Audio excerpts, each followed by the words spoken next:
আল্লাহর নবী বললেন, ঈদের নামাজ না পড়ে কুরবানি দিলে সেটাই হলো গোশত খাওয়া, সেটাই কুরবানির কিছুই নাই। তাহলে বলেন, ২ রাকাত ঈদের নামাজ না পড়লে তার আগেই কুরবানি দিলে বিশ্বনবী যদি তাতে এত রাগ হয়, তাহলে ফজরের নামাজ না পড়ে কুরবানি দিলে কেমন হয়? কি খবর?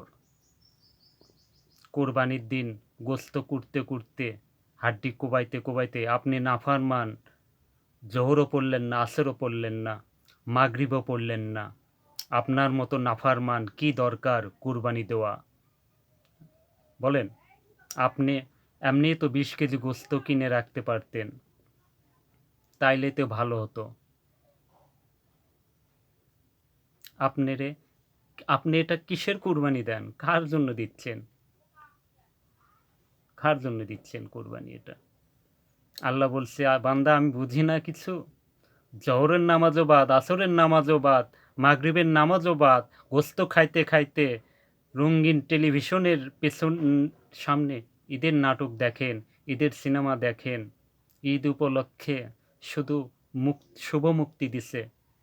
এই ঈদ উপলক্ষে এই চ্যানেলে ৭ দিন সিনেমা হবে, নাটক হবে, সিনেমা হলে নাটক হবে, ছবি হবে। এগুলো দেখা নিয়ে ব্যস্ত থাকবেন। ঈদ কি ওই চ্যানেলওয়ালার বাপের? ঈদ হলো আল্লাহর। ঈদ উপলক্ষে এইগুলো ছাড়া কি দরকার? ঈদ হলো আল্লাহর। রুটি খাইতে গোশত খাইতে নাটক দেখে, ছবি দেখে, বাহ! তামাশা না? এটা বড়ই তামাশা। এটা তামাশা ছাড়া আর কিছুই নয়।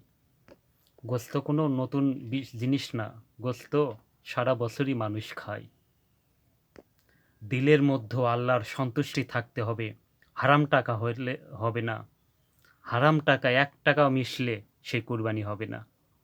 সুদের টাকায়, ঘুষের টাকায়, বাটপারির টাকায়, ওজনে কম দেওয়ার টাকা, ধোঁকাবাজির টাকা দিয়ে যে কুরবানিতে অংশগ্রহণ করে,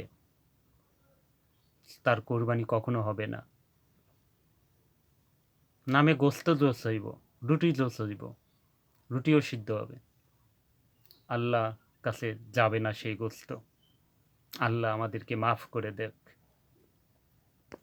বিশ্বনবী জনাবি মুহাম্মদুর রাসূলুল্লাহ সাল্লাল্লাহু আলাইহি সাল্লাম বলেন, যার সামর্থ্য ছিল সে যদি কুরবানি না করে, কসম খোদার, সে যেন আমাদের ঈদগাহে না আসে, নামাজে না আসে, নামাজ পড়তে যেন সে না আসে। তুমি নাফরমান, তুমি আইসো না ঈদগাহে, তুমি আইসো না। তুমি তো গোস্তই খাওয়ার নিয়ত করেছ, গোস্ত খাওয়ার জন্য নামাজ পড়ো না।